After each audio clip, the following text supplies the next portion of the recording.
안녕하세요. 저는 평범한 결혼 생활을 하는 40대 여자입니다. 사람이 살아가다 보면 말 한마디로 빚도 갚는다고 하는데 저의 형부는 말 한마디 잘못해서 제대로 땅을 치고 후회할 일이 생기고 말았죠. 평상시에 인간관계에 대해서 중요하다고 생각하는 저는 다른 사람들을 대할 때 절대 겉모습만 보고 판단하지 않는데요. 그러다 보니 제 주변에 있는 지인들은 항상 진솔하게 대하는 모습이 좋다며 이야기해 주더라고요. 덕분에 심성이 착한 남편도 만나고 결혼 생활을 잘하고 있었는데 제 위로 4살 언니가 결혼하면서 형부가 생기고 난 뒤에는 사람이 말로도 망할 수 있다는 것을 느끼게 되었습니다. 초반에는 언니가 저보다 결혼을 3년 정도 일찍 하다 보니까 저는 예전부터 형부를 봐왔던 사람인데요. 처음 상견례 자리에서도 저는 사실 말하는 태도나 행동들이 마음에 드는 것은 아니었거든요. 하지만 언니가 사랑하는 사람이고 또 부모님들 사이에서는 분위기가 괜찮았던 편이라 제가 결혼을 막는다든지 그런 건 어려움이 있었어요. 그냥 언니가 좋아하고 또 형부가 될 사람도 말과 행동만 그랬을 뿐이지 두 사람이 행복해하는 모습을 보니까 더 신경을 쓰지 않았어요. 제가 상견례 당시에 봤던 형부는 본인의 자존심을 세우는 사람이어서 그런지 저희 부모님 앞에서도 언니를 책임질 수 있다면서 강력하게 어필했는데요. 부모님이 보시기에는 그 모습이 책임감 있고 남자답다고 하면서 좋아하시더라고요. 이 사람이 책임감 하나는 정말 어딜 가나 빠지지 않아. 한 회사에서도 근속을 오래 했고 가정적이라서 다정함이 느껴지니까 결혼 상대는 딱이지. 근데 언니, 내가 볼 때는 너무 말하는 거에 있어서 허세가 많으신 것 같던데 진짜 자산이 그 정도 있으시대? 집도 거기서 해오는 거고? 얘 알잖아. 언니 사람 하나는 진짜 잘 보는 거. 이전에 만났던 사람들과는 달라. 그러니까 결혼도 하는 거지. 네가 어려서 뭘 잘 모르는 거야. 언니의 이야기를 듣고 나니 저도 그 당시에는 제가 연애 경험도 많지 않고 든든하고 남자다운 사람의 기준이 자신감일 수도 있겠다는 생각을 했던 것 같아요. 제가 보기에도 허세가 있긴 했지만 당당하게 이야기하는 모습은 보기가 좋았거든요. 무엇보다 제가 사랑하는 언니가 좋아한다고 하니 두 사람을 축복해주기로 했던 것인데요. 다행히 준비는 수월하게 잘 진행이 되었어요. 형부는 상견례 당시에 했던 약속을 지키면서 집도 준비해오고 제가 보기에도 언니가 시집을 잘 간 것처럼 느껴지더라고요. 그 뒤로는 언니와 자주 만나진 못했는데요. 당시 24살이어서 마지막 학기라 바쁘게 보냈던 시기였거든요. 제가 언니를 다시 만나기 시작했던 건 졸업 후 취업하고 나서였는데요. 여유가 생기니까 둘 다 같이 여행도 다니고 저녁도 먹으면서 지낼 수 있었어요. 얼마 전에는 언니가 제 나이가 차고 있고 또 직장도 잡았으니 결혼할 생각이 없냐고 물어보더라고요. 그래서 좋은 상대가 있으면 하겠지만 당장은 생각이 없다면서 말을 하니까 예쁜 나이가 지나가기 전에 연애도 많이 하고 형부처럼 좋은 사람 만나 결혼하라고 이야기해 줬어요. 생각을 안 해본 것은 아니었지만 저에게는 먼 미래라는 생각이 들어 딱히 신경을 안 쓰고 있었던 부분이었거든요. 지금은 결혼을 늦게 하시는 분들이 더 많지만 제가 20대던 시절에는 30살까지 안 가면 주변에서 빨리 가라는 이야기를 많이 해서 그런지 언니뿐만 아니라 부모님께서도 조금씩 압박을 주시는 게 느껴졌어요. 저도 결혼 생각이 아예 없었던 건 아니라서 그런지 자연스럽게 주변에서도 소개도 받고 있었는데요. 다들 결혼하실 상대라면 어떤 걸 보시나요? 아무래도 오래 함께 할 사람인 만큼 초반부터 진지하게 생각을 해보게 되더라고요. 결혼에 대해서 생각해보면 저와 상대방만 생각해서는 안 되고 가정 환경이라든지 상대 부모님의 가치관에 대해서도 알아야 하잖아요. 저는 제 주변에서 시월드라는 이야기를 너무 많이 듣다 보니까 한편으로는 결혼을 하는 게 오히려 손해가 아닐까 하는 생각이 들기도 했어요. 하지만 언니가 결혼 생활하는 걸 보면서 저도 저렇게 살고 싶다는 생각이 들긴 하더라고요.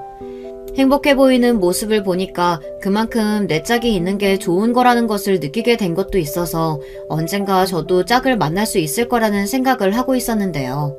그 뒤에 만나게 된 사람이 바로 지금의 남편이거든요.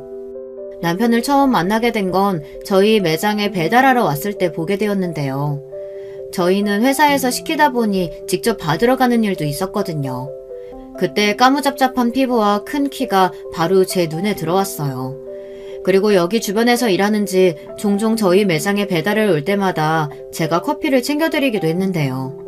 힘든 일을 싫어하는 사람들도 많은데 열심히 혼자 배달하는 모습을 보니까 저도 모르게 끌리는 면이 있었던 것 같아요. 외적인 면으로도 든든한 스타일이라서 그런지 제 이상형과 딱 맞는 사람이더라고요.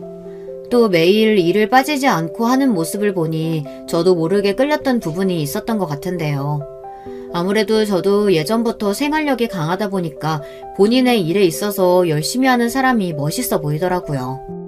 종종 마주치다 보니 자연스럽게 말도 트게 되고 나중에는 커피까지 같이 마시게 되는 사이가 되었는데요. 주변에서는 배달하는 사람이다 보니 그렇게까지 친해질 필요가 있냐는 반응이더라고요. 저분은 다 좋은데 왜 굳이 힘든 배달 일을 하실까? 인성에 문제가 있으시거나 그런 것 같진 않은데 자기는 어떻게 생각해? 사람의 직업에 대해서 말이야. 나는 아무래도 배달은 조금 선입견이 생기더라. 저는 뭐 튼튼한 팔다리로 일하겠다는데 딱히 직업에 대한 선입견은 없는 것 같아요. 그냥 그 사람이 그 일을 하고 싶으면 하는 거죠. 아니지. 배달은 보통 아무것도 할 수 있는 일이 없을 때 하지 않아? 나는 개인적으로 직업은 사람과 연관되어 있는 부분이라서 소개팅 갈 때도 은근히 보게 되던데. 그나저나 요즘 자주 보는 것 같던데 자기 보려고 일부러 이쪽으로만 오는 거 아니야? 얼마 전에 커피도 마셨다면서. 설마 만나는 사이? 아니요. 지금은 그냥 커피 한 잔 가볍게 하는 사이인 거죠. 어머, 자기 방금 지금은이라고 했어? 그럼 좋은 사이로도 발전할 수 있다는 건가? 근데 정말 잘 생각해봐. 어떤 일을 하는지는 중요한 부분이더라고. 다른 뜻은 아니고 자기도 솔직히 능력이 안 되는 거 아닌데 주변에서 찾는 것도 좋지만 나도 뭐 아는 사람들도 많고 하니까. 에이, 말이 그렇다는 거죠. 사람 일은 모르는 거니까. 챙겨주셔서 감사해요. 근데 저 진짜 직업도 상관없고 그냥 서로 잘 맞고 성품이 좋으면 되는 거라. 아무튼 이제 일할까요? 가볍게 티타임을 하면서 동료분께 이야기를 해보니 사람들이 배달 직종에 대해 안 좋게 보는 부분이 있다는 건 분명하게 알았는데요.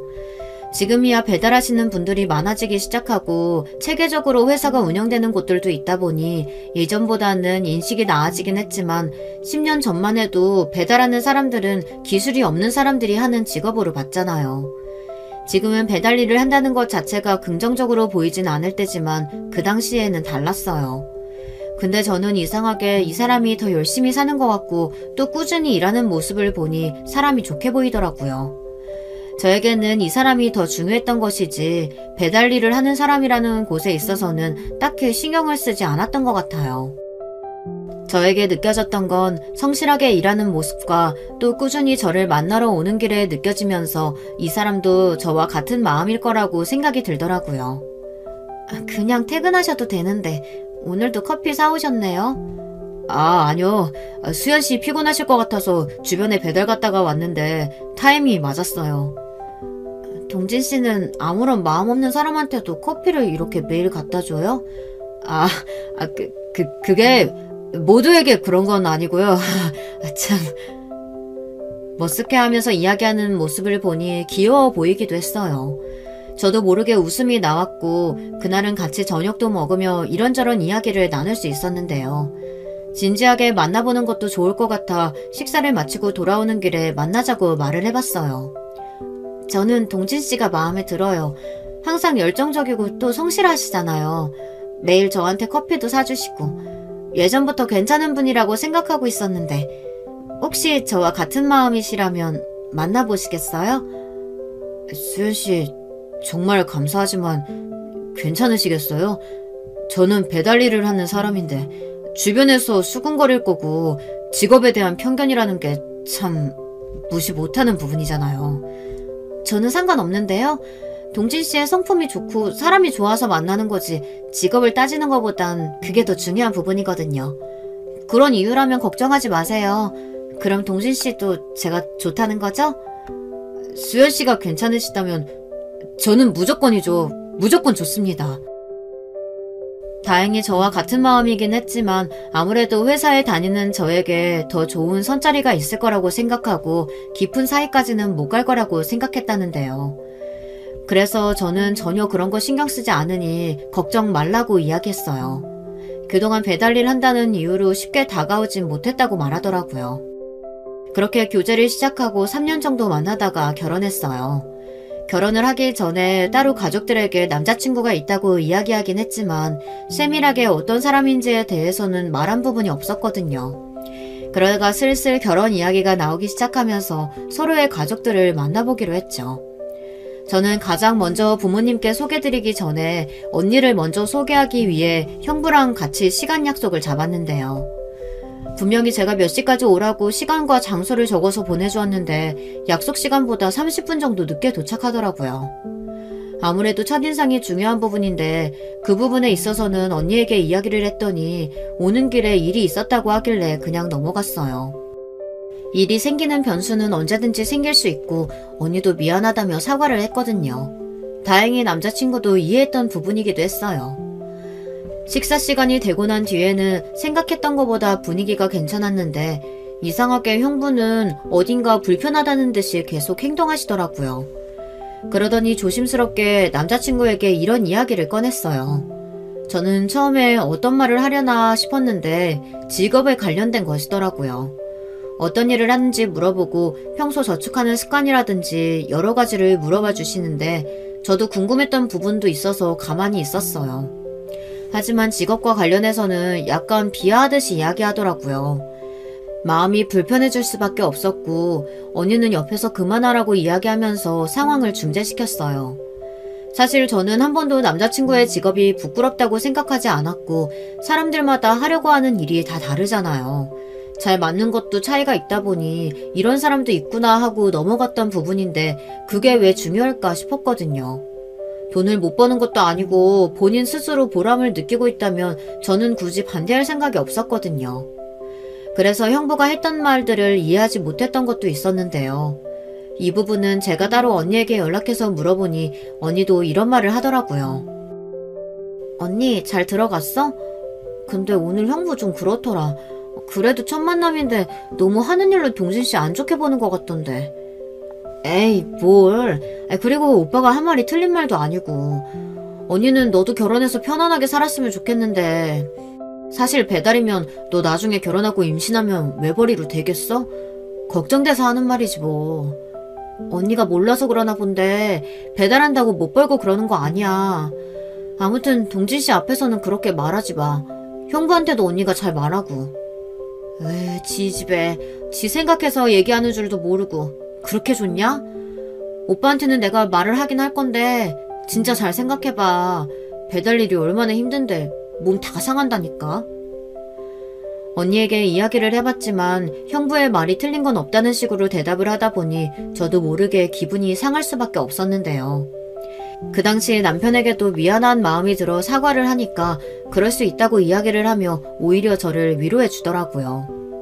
사실 배달이라는 직업 자체에 있어서 부정적인 이미지가 있긴 하지만 가족인 언니와 형부가 그럴 줄은 정말 몰랐어요. 직업이라는 게 물론 중요한 부분도 없진 않지만 아무것도 하지 않고 생활력이 없는 사람이랑 결혼하는 것보다는 나을 것 같았거든요. 제가 연애를 하면서 느꼈던 저희 남편은 쉬는 날 없이 꾸준하게 일을 하는 사람이고 무엇보다 성품이 올바른 사람인 만큼 자연스럽게 제가 배울 점이 더 많아진 사람이거든요. 저는 항상 귀차니즘에 빠져서 제대로 해야 할 일을 못할 때가 있었는데 남편은 스케줄에 맞춰서 움직이다 보니 그날 할 일은 그날 끝낸다는 게 참 멋있었어요. 처음 언니를 소개해준 날 기분이 상하긴 했지만 남편이 오히려 저를 위로해준 덕분에 마음이 한결 나아졌는데요. 그 뒤로는 부모님을 만나서 이야기를 하는데 엄마께서도 사실 배달이라는 게 꾸준히 할 수 있는 건 아니지 않냐면서 이야기를 하셨어요. 남자 구실을 하기 위해서는 직장도 다녀야 하고 번듯한 회사는 아니더라도 일반 중소기업 정도는 다녀야 하는 거 아니냐는 말씀을 하시더라고요. 하지만 아버지께서도 생각이 저와 비슷하셨는데요.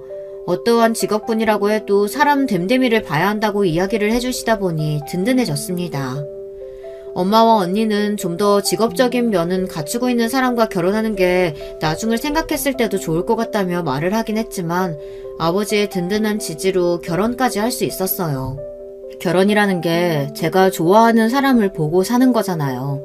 그래서 딱히 다른 사람의 기준을 도입해서 볼 생각은 없다는 생각이 들었거든요. 물론 어른들의 말씀이 중요한 부분이었지만 그 사람의 됨됨이를 보는 것이 아니라 계속 배달에 대해 이야기를 하니 마음이 안 좋았던 건 사실이에요. 제가 선택하는 인생인 만큼 기준이 되는 부분도 제가 정해야 하는 것 아닌가 싶더라고요. 직장이 있어도 망나니처럼 사는 사람이라면 그건 그 사람의 본성에 관련된 문제잖아요. 그래서 저는 예전부터 성격과 성품을 위주로 보고 있었어요. 그래서 저는 더 남편에게 끌렸던 걸 수도 있어요. 성품이면 성품, 그리고 자상한 매너까지 갖추고 있으니 여자들이 딱 좋아할 만한 성격이었거든요. 단지 배달한다는 이유만으로 이 사람을 놓치기에는 그 사람을 제가 많이 사랑하기도 하고 정말 괜찮았기 때문에 주변에도 배달한다고 떳떳하게 이야기하고 다녔어요. 처음에 의아하게 생각했던 지인들도 다들 나중에는 저를 더 응원해 주더라고요. 이후 결혼하기 전에 시부모님을 만나러 갔을 때 남편의 성품이 왜 올바른지에 대해서 느낄 수 있었는데요. 제가 알고 있었던 시댁에 대한 이미지와는 정반대이신 분들이 나오시더라고요. 친절하게 저를 맞이해 주시는 것은 물론 첫 만남에 저에게 존댓말을 쓰시면서 부족한 아들을 만나줘서 고맙다는 이야기도 하셨어요. 제가 더 배울 점이 많은 사람이라고 말을 하니까 시부모님께서 더 좋아해 주시더라고요. 화기애애한 분위기 속에서 정말 이 집 식구가 된다면 저는 행복할 수 있겠다는 것을 느낄 수 있었어요. 그 뒤로 저희 부모님과 식사하게 되는 상견례 때 제가 생각하지 못했던 일이 터지게 되었는데요. 저는 부모님께서도 잘 이해하셨다고 하고 둘이 좋다면 언제든지 결혼해도 된다고 말씀을 하셨기 때문에 진행하려고 했던 것이었거든요. 하지만 상견례 자리에서 엄마가 꺼낸 말씀은 분위기를 싸하게 만들 수밖에 없었어요. 집이나 재산, 그리고 앞으로 결혼 이후의 삶에 대해서 말씀하시는데 모든 중점이 돈에 맞춰져 있으니 듣기가 힘들더라고요. 예단과 예물에 관련해서도 이야기했던 부분이 저희 둘이 맞춰서 하기로 했던 부분이었는데 계획이 없었던 말씀을 자꾸 하셨어요. 그럼 결혼식에 대해서 이야기해볼까요? 우리 집에서도 어느 정도 준비하긴 할 텐데 혹시 집은 어떻게 하실 건가요? 집은 저희 쪽에서 준비하고자 했는데 아이들의 이야기를 들어보니 두 사람의 힘으로만 시작하고 싶다고 해서요. 도움이 필요하다면 줄 수는 있죠. 엄마, 이전에 얘기했었잖아. 서로 모은 돈으로 하겠다고. 어머머머, 그 일에서 김서방이 벌면 얼마나 번다고 그래. 그리고 이왕 시작하는 거 네 언니처럼 집 있는 상태에서 시작하면 좋잖니. 둘 다 그만해. 아이들이 좋을 대로 하죠. 부모의 역할은 믿어주고 또 도움이 필요하다면 그때 밀어주는 것이니까요. 지금 여기서 이렇게 이야기해봤자 저희가 사는 것도 아니고 아이들이 사는 일인데 서로 얼굴 붉히며 조건 따질 때는 아닌 것 같습니다. 제가 들어보니 아드님이 성실하게 잘 살았던데 다 부모님께서 교육을 잘하셨나 봅니다. 제 딸아이는 아직 부족한데 잘 부탁드리겠습니다. 다행히 중간에 아빠께서 중재를 해주셨고 집에 돌아와서 엄마께 진지하게 다시 말씀을 드렸는데요. 초반에는 절 위안가라고 이야기하셨다가 결혼을 다시 생각해보는 건 안 되겠냐면서 얼마 전에 다른 사람으로부터 선자리까지 봐오셨더라고요. 엄마, 상견례 이후부터 이상해. 이미 결혼 약속도 했고 그전에는 이런 소리 없다가 갑자기 왜 그러는 건데. 얘, 너를 고작 배달이라는 사람한테 보내려고 이렇게 키운 줄 알아? 선자리도 알아봤으니까 한번 봐봐. 직장도 좋고 네가 좋아하는 성품도 올바른 사람이니까. 내가 사랑하는 사람은 동진 씨야. 계속해서 반대한다고 해도 난 결혼할 거니까 정 싫으면 식장에 오라고 안 할게. 얘, 너는 말을 어떻게 그렇게 할 수가 있어? 엄마가 네 생각해서 네 미래 생각해서 그런 거지. 진짜 나중에 돈 없으면 싸움밖에 안 난다니까. 다들 그만 좀 해라. 이게 도대체 무슨 말이냐? 당신 진짜 선자리 알아봤어? 김서방이랑 결혼하겠다는데 당신이 뭔데 말려? 그냥 둘이 잘 살게 내버려둬. 정 싫으면 수연이 말대로 당신은 오지 말던가. 나만 참석할 테니. 엄마께서는 뭐가 그렇게 마음에 안 드시는지 처음에는 허락을 해주셨다가 마음을 바꾸신 이유도 이해할 수 없었어요.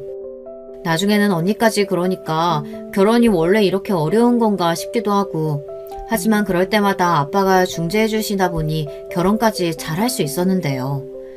결혼한 뒤에는 행복한 신혼생활을 즐기면서 저는 평소와 같이 회사에 다니고 남편도 열심히 일하면서 생활했어요. 제가 시댁에 있을 때는 괜찮았지만 가족 행사가 있을 때마다 저희 집에서는 은근히 남편을 무시하는 게 느껴져서 그때부터는 뭔가 이상하다는 생각이 들었는데요. 선물을 들고 찾아가면 얼마 되지도 않은 월급으로 어떻게 이런 걸 사오냐는 이야기를 하는 것은 물론 특히 형부도 말을 덧붙이면서 비아냥거리는 게 싫었어요. 언니는 계속 걱정되는 마음에 이야기를 하는 거라지만 사실 받아들이는 처지에서 기분이 나쁠 만한 말들이잖아요. 제가 아무리 월급이 괜찮다고 이야기를 해도 언니는 안정적이지 않은 것부터 시작해서 미리 나중을 위해 대비가 필요한데 얼마나 돈을 모을 수 있겠냐는 그런 말만 계속했어요. 여기서 여러분들이 의심해 볼 수 있는 부분이 제가 금수저는 아니냐는 생각을 하실 수 있는데요. 저희 집안은 굉장히 평범한 편이에요. 언니도 어린이집 교사고 저도 일반 그냥 회사에 다니고 있지만 기존 또래보다 일을 빨리 시작하다 보니 직급이 살짝 높았을 뿐이거든요. 부모님도 평범하신 분들이라서 제가 이런 걸 따질 집안은 아니라서 더 이상했어요. 막말로 일을 안 하는 것도 아니고 종종 나가서 배달 일을 하는데 그렇다고 또 벌이가 적은 것도 아니라서 괜찮았거든요. 그래서 남편에게 대하는 태도가 더 마음에 안 들었던 것 같아요. 저희 둘만 잘 살면 된다고 하긴 하지만 가족 행사를 나 몰라라 할 수도 없고 은근히 남편도 스트레스를 받아 하는 게 느껴지더라고요. 그래서 한 번은 남편에게 이야기하며 불편하면 친정에 가지 않아도 된다고 이야기하니까 오히려 본인이 부족해서 그런 것이라고 말을 하더라고요. 또 엄마가 이상한 소리 했지. 미안해. 당신이 고생이다. 이럴 바에는 그냥 친정에 안 가는 게 좋겠어. 결혼한 지 얼마나 됐는데 인정도 안 해주시고 나는 당신이 이런 취급받는 거 싫어서라도 나 혼자 다니는 게 나을 것 같아. 아니야 여보. 내가 부족한 게 맞지. 친정 부모님 입장에서는 배달부 사위가 마음에 안 드실 수도 있잖아. 나한테는 얼마나 잘하고 성실한 남편인데 고작 직업 하나로 평가받는 게 속상해서 그렇지. 괜찮아. 당신도 계속 마음 쓰였구나. 나는 진짜 괜찮으니까 마음 풀어. 남편이 그런 소리를 들으니까 스트레스를 받을 것 같아 걱정되었는데 본인도 어느 정도 알고 있는 부분이기도 하고 친정에서는 제가 커버를 잘 쳐주고 있다고 괜찮다고 이야기를 해주더라고요. 남편이랑 이런저런 대화를 나누면서 참 저희 집안이 부족하다고 느껴지는 부분이 한둘이 아니었어요. 저는 시댁에 가면 항상 사랑받기 때문에 더 남편에게 미안한 마음이 들 수밖에 없더라고요. 사위 사랑은 장모라고 하는데 장모라는 사람이 계속 핍박을 주니 잘하고 싶은 마음에 챙겨갔던 선물도 무한해지는 게 싫었어요. 그 뒤로는 남편이 괜찮다고 해도 가족 행사에는 저만 가고 웬만하면 제 가족을 보는 일이 없도록 하는 게 좋을 것 같았어요. 계속해서 불편한 자리가 이어지면 저라도 싫을 것 같았거든요. 남편이 워낙 착하고 참는 게 좋은 거다라는 성격을 가지고 있어서 그런지 제가 답답하게 더 느껴졌던 부분도 있어서 사전에 차단을 해주기로 하고 한동안은 저만 다녔더니 친정에 가면 왜 김사방을 두고 왔냐는 이야기부터 시작해서 친정에 어떻게 저만 보내냐는 말로 저에게 오히려 더 안 좋게 이야기를 하더라고요. 그때 저는 제 남편이 어떻게 해도 트집을 잡을 사람들이라는 것을 느꼈어요. 저희 가족이 이럴 줄은 정말 몰랐거든요. 진지하게 저희 가족이 있을 때만 남편 이야기를 꺼내면서 그렇게 무시할 사람이 아니라고 다시 말을 해줬어요. 언니에게는 형부가 이런 이야기를 듣는다고 생각하면 어떠냐고 물어봤더니 그럼 직장이라도 제대로 잡고 살아야 하는 거 아니냐 이런 말로 받아치더라고요. 그 말을 듣고 나서는 평상시에 저희 자매가 사이가 좋은 편이었는데 괜히 이런 일로 서로 앙심만 깊어졌어요. 저는 제가 아까운 부분이 하나도 없다고 생각하는데 언니부터 시작해서 형부 그리고 저희 부모님까지 남편을 별로 안 좋게 생각하니까 제가 알던 가족이 맞나 싶을 정도로 속물이라고 느껴지더라고요. 밤낮 없이 일을 한 남편을 보면서 저 하나 먹여 살리려고 열심히 하는 것도 있지만 저희가 계획했던 만큼 자본금을 모으려고 했던 것도 있고 서로 각자의 자리에서 열심히 하면 될 것 같아서 서로 노력하고 있는데 괜히 저희 집안 때문에 남편이 더 위축되지 않았으면 하는 마음이 있었어요. 남편은 본인의 일을 사랑하고 열심히 하다 보니 딱히 신경 쓸 문제는 아닌 것 같은데 그때 당시는 돈이 문제가 아니라 아무래도 직업에 대한 인식이 안 좋다 보니 그런 부분들이 더 크게 작용한 것 같더라고요. 제가 아는 남편은 못 배우는 사람도 아니고 오히려 대학 졸업도 잘해서 시험이야 언제든지 마음먹으면 할 수 있는 상태였거든요. 근데 저도 문득 왜 배달을 고집할까라는 생각이 들어 한번 물어본 적이 있었어요. 남편에게 물어봤을 때 들려오는 대답은 제가 생각했던 것과는 조금 차이가 있더라고요. 처음에는 알바로 간단하게 시작했는데 할수록 좋은 점이 많고 시간도 자유로워서 언제든 통화하고 싶을 때마다 할 수 있는 점이 좋다고 이야기를 해줬어요. 그리고 이 일을 오래 해온 만큼 어떻게 해야 하는지 알다 보니 요령이 생겨서 그 요령대로만 하면 된다는 게 좋았대요. 본인도 처음에는 직업에 대해서 크게 신경을 쓰지 않았는데 주변에서 다들 대학까지 나와서 배달을 하고 있는 것을 이해하지 않았다고 해요. 벌이도 본인이 알고 있는 수준보다는 높아서 딱히 신경을 쓰지 않고 있었는데 오히려 주변 친구들이 더 난리였다고 하네요. 저 같아도 멀쩡하게 대학에 나와서 머리도 괜찮은 친구가 갑자기 배달을 한다고 하면 이해를 하지 못했을 수도 있을 것 같은데요.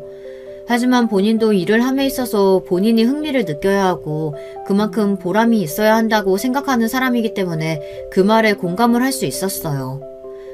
직업이 중요한 부분이 있긴 하지만 제가 봤을 때 이 사람의 성품이라든지 그런 부분이 좋아 부부로서의 생활을 두고 봤을 때 문제가 되는 부분이 없었기 때문에 잘 살고 있었어요.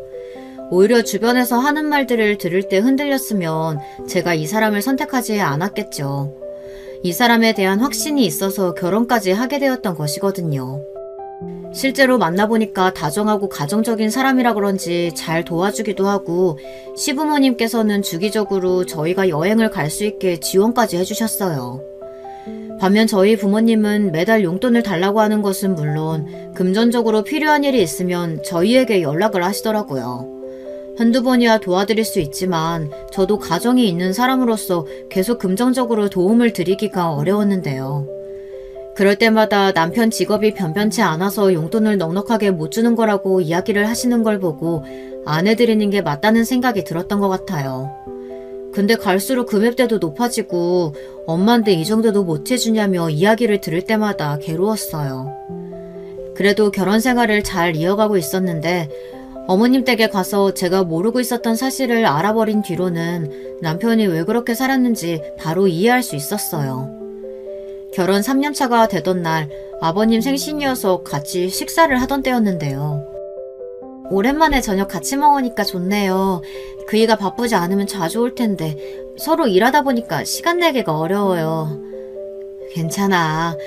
오늘 아버지 위해서 식사도 준비해주고 항상 느끼는 거지만 수연이가 올바르게 잘 자란 것 같아서 사부인에게 감사하고 있단다.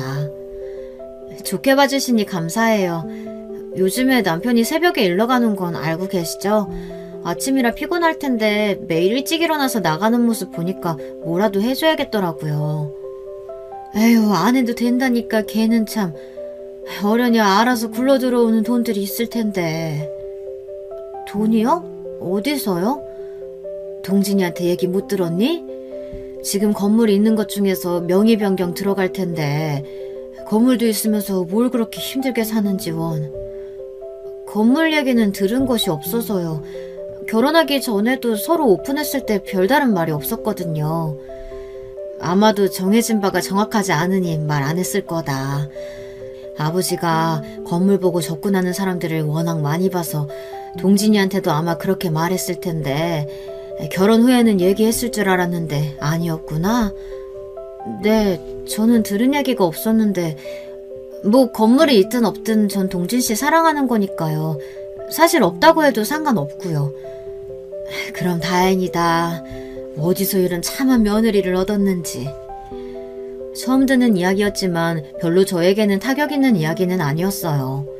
정확하게 들은 것도 아니고 당사자가 아닌 어머니께 들은 말이라서 제가 직접 물어보기 전에 남편이 이야기를 하지 않는 데는 이유가 있을 거라고 생각했거든요. 그래서 어머니께 이야기를 듣고 나서도 딱히 물어보진 않았어요. 그리고 시간이 흘러 저도 까먹고 있을 때쯤 남편이 먼저 이야기를 해주더라고요. 건물에 대한 이야기를 듣고 나니 제가 정말 남편을 잘 골랐구나 하는 생각이 들었어요. 어머니한테 얼마 전에 들었었지? 건물에 대한 이야기 말이야. 궁금했을 텐데 왜 안 물어봤어? 그냥 때 되면 이야기하겠다 싶었지 뭐. 그리고 그게 내 것도 아니고 당신 건데 내가 왜 그걸 궁금해하겠어. 건물은 어렸을 때부터 가지고 있었던 건데 이번에 가격이 많이 올라서 한 채 정도는 팔아도 될 것 같아서 팔았어. 팔고 난 뒤에 당신 선물도 준비하고 이것저것 해보려고 했거든. 친정 식구들한테도 얘기하고. 뭐? 우리 가족한테? 절대 안 돼. 이야기하지 마. 분명 알자마자 붙어먹으려고 할 거야. 남편이 건물을 가지고 있었던 것은 사실이었고 이후 아버님께서 2채 정도를 더 양도해 주시기로 했다는 이야기를 들었어요. 그리고 저희 부모님께도 말씀을 드리려고 했다고 하길래 절대 하지 말라고 말했고요. 남편은 제 말을 알겠다고 이야기했고 저는 궁금해서 왜 그럼 그동안 배달 일을 해왔냐고 물어봤는데요. 그건 본인이 받을 건물이라고 해도 아직 아버님 명의로 되어 있었고 본인이 할 도리는 해야 한다는 생각에 그동안 손을 벌리지 않고 살고 있었던 것이더라고요. 남편이 건물에 대한 이야기를 하고도 저희는 평소와 같은 시간을 보내면서 지냈는데요. 건물을 한 채 팔았어도 여유가 생기긴 했지만 저희는 약간의 돈만 남겨두고 미래를 위해 통장에 다시 묶어둔 상태였어요. 남편의 이야기를 듣고 놀란 부분도 있었지만 한 가지 화가 났던 것은 이런 사람을 무시했던 친정 식구들 때문이었는데요. 그동안 잘 참고 넘어왔지만 저희 집보다 더 잘난 사람을 깔보는 게 싫어서 이번 가족 모임 때 완전 뒤집어 버렸습니다. 남편은 부모님께서도 아시고 나중에 도움이 필요하시면 편하게 말씀하실 수 있으니 말하자고 했었는데 제가 반대를 했었잖아요. 알게 되면 더 돈을 달라고 할 것이 뻔했기 때문에 그런 것이었거든요. 이번에 터뜨리면서 다시는 안 볼 생각으로 일을 벌리고 왔어요. 그때는 언니 가족들과 함께 시간을 보내기 위해 약속을 잡았는데 1시간 이후에야 모습을 보이더라고요. 남편에 대한 예의가 없을 뿐더러 오자마자 저희에게 하는 말이 충격적이었어요. 미안. 일이 너무 바빠서 말이야. 너무 아까우면 김서방이 보는 시급만큼 내가 쳐줄게. 아니다. 한 2배 정도는 줄 수 있겠는데? 형부, 지금 늦어놓고 무슨 소리 하시는 거예요? 사과가 먼저 아닌가요? 에이, 늦을 수도 있지. 시급 2배를 준다잖아. 뭐 이런 기회가 어디 있겠냐? 일 안 하고 돈 받는 건데. 진짜 못 들어주겠네. 여보, 일어나. 그냥 가자. 장난 좀 친 거 가지고 처제 너무 예민한 거 아니야? 아니, 솔직히 배달도 안 하고 2시간 시급하는 건데 이득 아니냐고. 그깟 돈 없어도 살 수 있고 이제 앞으로 보자는 일 없을 테니까 그렇게 알아. 남자 새끼가 능력도 없이 배달하는 것을 탓해야지. 우리가 틀린 말 했어? 네가 장가 올 때 집을 해왔냐 아니면 뭘 해왔냐? 둘이서 하겠다고 해놓고 다 생략해버렸잖아. 능력도 없으면서 무슨 우리 집안 사위라고 들어와.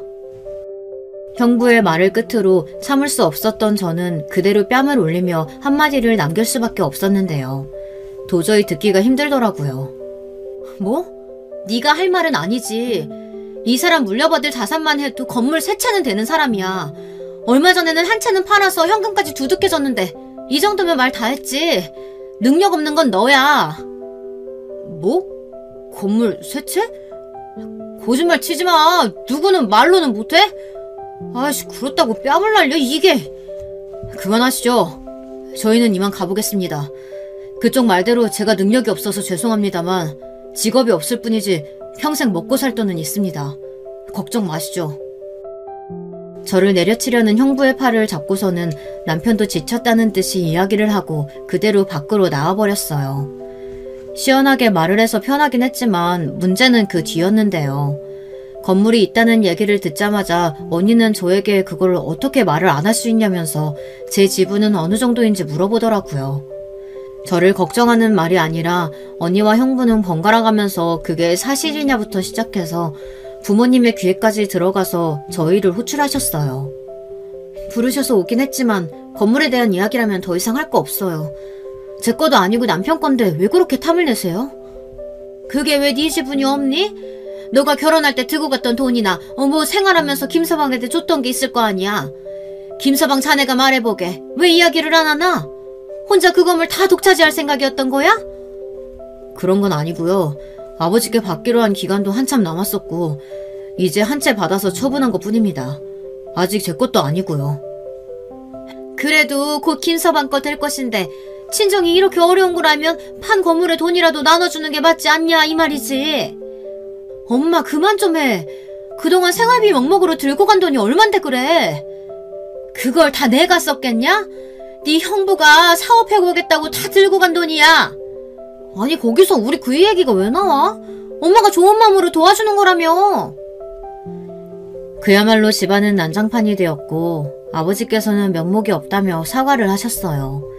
그동안 제가 들였던 돈이 다 형부에게 들어갔다는 이야기를 듣고 나서는 참을 수가 없더라고요. 그대로 금전적인 지원은 끊었습니다. 아니나 다를까 달마다 월급날이 되면 돈이 안 들어왔다면서 연락을 하시더라고요. 딱 자식의 도리를 할 정도만 전해드렸고 이후에 도와달라는 연락은 일체 받지 않았어요. 그리고 남편도 이번엔 마음을 단단히 먹었는지 저에게 친정과 교류가 없어도 된다며 너무 애쓰지 말라더군요. 저희 집안이 이렇게 물질적인 면으로만 저희에게 요구할 줄도 몰랐고 딱 아버지 한 분만 입장을 이해해 주셨어요. 그리고 이대로 당할 수 없겠다는 생각이 들었는데 남편이 얼마 전부터 이런 이야기를 해주더라고요. 여보, 우리 아버지가 소유하고 계신 건물 중 하나가 형부가 운영하는 사업체가 있는 곳이야. 그래? 근데 그게 왜? 얼마 전까지는 월세를 잘 냈다고 하는데 지금은 보증금을 다 까먹고 월세를 내지 않고 있더라고. 그래서 이번에는 못 받을 것 같아서 여보한테 미리 얘기해주는 거야. 아무래도 형부잖아. 다음 달에는 내 명의가 될 텐데 월세라도 낮춰드려야 하나 해서. 여보, 아직도 그 사람을 그렇게 생각해주면 어떡해. 난 이미 내 형부는 없는 사람으로 생각한 지 오래야. 이번 기회에 코를 납작하게 눌러주자. 저는 그 이야기를 듣자마자 좋은 생각이 떠올랐고 월세를 낮추려고 생각했던 남편을 보니 짠하기도 했어요. 워낙 착한 사람이다 보니 그 일을 당하고 또 봐주려고 했던 것 같더라고요. 시간이 흘러 그 건물이 남편 명의가 되었을 때 그대로 형부를 찾아갔습니다. 저희를 보고 깜짝 놀랐던 형부는 여기를 왜 찾아왔냐는 듯이 묻더라고요. 이제 이 건물 동진씨 명의로 된 거 알고 있죠? 건물주 바뀌었다고 연락 갔을 텐데. 뭐? 동명이인이 아니라 진짜 김서방이었단 말이야? 들어보니까 보증금도 많이 까드시고 월세도 내지 않으신다고 하던데 이번 달 안으로 해결 부탁드릴게요. 그이가 워낙 착하다 보니 지금까지 봐드린 건데 건물주와 세입자 입장에서는 뭐 그런 배려 필요하지 않잖아요? 야, 네가 뭔데 이래라 저래라야. 네 남편이 건물주라면서 왜 네가 생색을 내냐? 김서방, 내가 다 잘못했네. 그동안 내가 모질게 굴었던 거 다 보답할게. 진짜야. 진심으로 사과하네. 사과는 잘 받겠습니다. 그리고 네가 아니라 수연씨입니다. 저죄를 그렇게 막대하시면 안 되죠. 미안하네. 진짜 미안하네. 내가 사업이 잘 안 되고 여기마저 나가게 되면 정말 땅바닥에 나 앉을 수도 있어. 한 번만 봐주게. 기간은 다음 달로 연장해서 드리겠습니다. 이후에 입금 처리 안 된다면 그대로 정리하실 생각하셔야 될 거예요. 자네 정말 너무한 거 아닌가? 내가 이렇게 부탁하는데 적어도 6개월은 줘야지. 내가 당장 그 큰 돈을 어디서 구해? 그건 그쪽 사정이고요. 앞으로 세입자와 건물주 그 이상 그 이하의 관계도 아닌 만큼 예의 차려주시길 바랍니다. 가볼게요. 남편도 결단 있게 이야기를 하고 나니 형부의 망연자실한 표정이 보였어요. 뒤이어 붙잡고 미안하다고 말했지만 저희는 더 이상 들어줄 생각이 없었거든요. 이후에는 언니에게 연락이 와서 어떻게 그럴 수 있느냐고 말을 하는데 더 들어주기가 힘들었어요. 여러분들이 보기에는 저희 부부가 잘못한 것인가요? 건물을 뺏은 것도 아니고 세입자가 돈을 안 내는데 그걸 봐주지 않는다며 저희에게 미안하다고 했다가 나중에는 협박까지 하는 모습을 보니 사람이 돈 앞에서 이렇게 무너지는구나 싶기도 해요. 건물이 있다는 건 좋은 것도 있지만 그만큼 관리할 부분들도 많고 남편이 혼자서 하기에는 어렵다면서 이번 기회에 퇴사를 하고 본인과 같이 건물을 관리하자고 해서 그렇게 하기로 했어요. 기존에 다니고 있던 곳에 대한 아쉬움이 있긴 하지만 남편이 이제는 고생시키고 싶지 않다며 퇴사를 하는 게 어떠냐고 이야기를 해주더라고요. 덕분에 지금은 편하게 건물 관리를 하며 전보다 여유롭게 남편과 생활을 즐기고 있어요. 형부와 언니랑은 더 이상 연락을 안 하고 있고 부모님께도 자식된 도리만 하고 있는 중이에요. 남편은 그동안 지지해주신 아버지께 크게 용돈을 드렸는데 아직 어머니는 모르시는 것 같더라고요. 그래서 오로지 아버지만을 위해서 사용하시라고 당부드리고 꼭 형부와 언니가 찾아와도 절대 주면 안 된다고 당부를 드리고 왔습니다. 결혼을 하면서 중요한 부분들은 정말 많죠. 하지만 그 중에서도 잘 봐야 하는 게 사람의 성품이고 또 그 집안을 잘 봐야 하는 부분이잖아요. 저는 이번 기회에 돈의 힘을 알게 되었고 무엇보다 저희 가족들이 그렇게 직업을 따지고 안정적으로 살아가기 위해서는 사람의 성품보다 돈벌이가 중요하다고 이야기하는 것을 보니 있던 정도 뚝 떨어졌어요. 아버지께 들어보니 형부는 결국 월세를 내지 못했고 건물에서 나온 이후에 집을 팔아 여기저기 전전긍긍하고 있다고 해요. 혹시라도 저희를 찾아오진 않을까 싶었는데 저희 집으로 얼마 전 언니와 가위바구니를 들고 찾아와서 빌더라고요. 제발 한 번만 봐달라며 아이도 있는데 이렇게 살 순 없다면서 말이죠. 남편은 그대로 남자 구실도 못하면서 왜 여기를 찾아와서 이러고 있냐고 받아쳤고 그 말에 열이 받은 형부가 남편에게 달려들면서 경찰까지 부르게 되었어요. 결국 합의를 하지 않으면 형부가 감옥에 갈 상황까지 생기면서 언니가 저희 집으로 찾아와서 앞으로 눈앞에 보이는 일 없게 할 테니 감옥까지는 제발 보내지 말아달라며 있는 돈을 가지고 와서 합의를 요청했어요. 여기까지는 웬일이야? 얼굴 보면서 얘기하고 싶지 않은데. 수연아, 제발 부탁이야. 우리가 다 잘못했어. 감옥까지는 제발 참아줘. 우리 아이도 있는데 범죄자바 만들 순 없잖아. 그런 것까지 우리가 왜 봐줘야 돼? 폭력을 쓴 건 그쪽인데 그동안 우리한테 했던 거 생각도 안 나나 봐? 그건 저번에 사과했잖아. 정말 미안해. 이렇게 내가 빌게. 부탁할게. 남자 구실도 못하는 건 그쪽 남편인데 왜 여기까지 와서 난리세요? 돈도 못 벌고 폭력에. 그런 사람이랑 결혼하니까 그렇게 되는 거죠. 애초에 성격 자체가 그런 사람인데 모르고 사셨어요?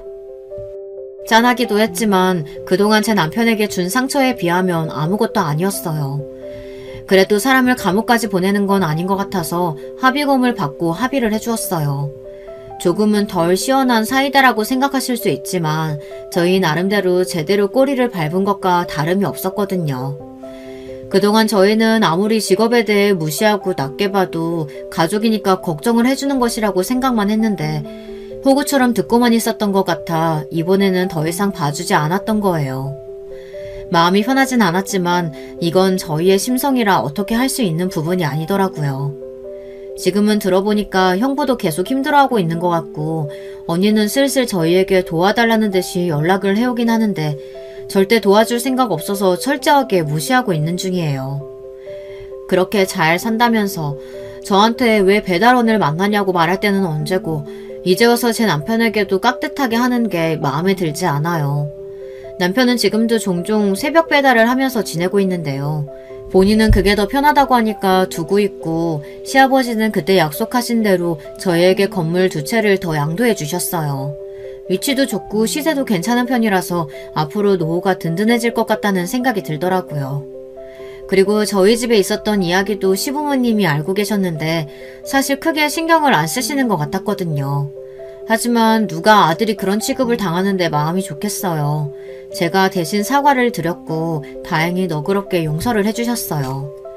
예전부터 말씀해 주셨지만 저희만 잘 살면 된다고 해주시는 분들이라서 그런지 앞으로는 그런 트러블 없이 잘 살라고 이야기를 해주시더라고요. 덕분에 저희도 지금까지 큰 다툼 없이 결혼 생활을 잘 이어오고 있는데요. 얼마 전 언니에게 들어보니까 결국에는 형부랑 이혼을 한 것 같더라고요. 아이가 있다면서 가정일을 지키겠다고 했던 형부는 결국 또 한 번의 폭력 사건으로 인해 징역에 가게 되었고 언니도 결혼 생활을 정리했다고 해요. 또 폭력을 저질렀다고 하니 혹시라도 언니가 맞은 건 아닌가 걱정이 되었는데 다행히 그건 아니었는데요. 술을 먹고 본인을 무시한다고 느꼈고 때렸다더라고요. 합의금조차 준비를 하지 못해서 결국에는 징역살이를 한다네요. 단 1년 만에 전세가 제대로 역전되었고 그렇게 남자 능력과 직업만 밝히던 언니와 형부는 제대로 나락을 가게 된 것이죠. 처음에는 아무래도 친언니니까 안쓰럽다고 생각이 들긴 했는데 자업자득이라고 생각을 하는데요. 따로 도움을 줄 필요는 없는 것 같아서 연락을 하진 않고 있어요. 언니도 생각이 있는지 저에게 연락을 해오진 않았고 엄마께서도 요즘에는 돈 이야기를 하시지 않으니 잘 정리가 되었네요. 그 일 이후로 저희 부부에게도 아이가 생겨서 한 부모로서 최선을 다하고 있는데요. 아이에게 중요하다고 이야기를 하는 것 중 하나가 바로 예의 차리기예요. 요즘에는 밖에만 나가면 어린 아이들이 어른 공경을 하지 않는 경우도 많잖아요. 저는 기본적으로 본인이 해야 할 것, 그리고 나이가 높은 사람에게는 꼭 예의를 차릴 것, 이거는 꼭 지켜주고 있어요. 그동안 남편의 성품 하나만 보고 잘 살았는데 의도치 않게 건물까지 얻게 되면서 역시 성실하게 살면 복이 따라오는 것 같다는 생각이 들어요. 요즘에는 너무 물질적인 부분들이 크게 차지하다 보니 결혼이 어렵다고 하시는 분들도 많으실 텐데요. 물론 금전적인 부분이 안 중요하다는 것은 아니지만 그래도 사람이 살아온 환경 그리고 성격은 잘 보고 살아야 하는 것 같아요. 다들 저희 언니처럼 너무 외적인 부분 보여지는 것만 보고 선택하지 마시고 충분한 대화를 통해서 올바른 배우자를 만나셨으면 좋겠어요. 여러분, 두 번째 사연 시작하기 전에 좋아요, 구독 꼭 눌러주실 거죠? 그럼 두 번째 사연 바로 시작합니다. 안녕하세요. 서울에 사는 30대 초반 여자입니다. 우리가 살다가 보면 한 번씩 정말 부자인데 티 안 내는 분들의 얘기를 들어보신 적 있죠? 매일 건물에서 청소만 하는 아주머니가 알고 보니까 그 건물의 건물주였다던가, 항상 동네에서 폐지를 줍던 할아버지가 알고 보니 수백억대의 자산가였다던가 하는 얘기 말이에요. 소설이나 드라마에서나 나올 법한 얘기 같다고요? 그러면 오늘 저의 실제 이야기를 한번 들어보시기 바랍니다. 자린고비라는 말 너무나 잘 아시죠? 시장에 간 여인이 생선을 만지고 돌아와 그 손을 씻어 생선국을 끓였다거나 천장에 굴비를 매달아 놓고 밥 한 숟갈 삼키고 굴비 한번 쳐다보고 하는 식으로 밥을 먹었다는 재밌는 얘기를 어릴 적에 안 들어본 분 없을 겁니다. 그런데 이 재밌는 얘기를 실제로 겪는 가족들의 고충을 한번 생각해 보신 적 있나요? 네, 세상 둘도 없는 자린고비에 대한민국에서 둘째가라면 서러울 구두쇠인 저희 아빠 얘기를 좀 하려고 해요. 아빠는 6.25가 끝난 지 얼마 지나지 않았을 즈음 가난하게 짝이 없던 한 농부의 아들로 태어났습니다.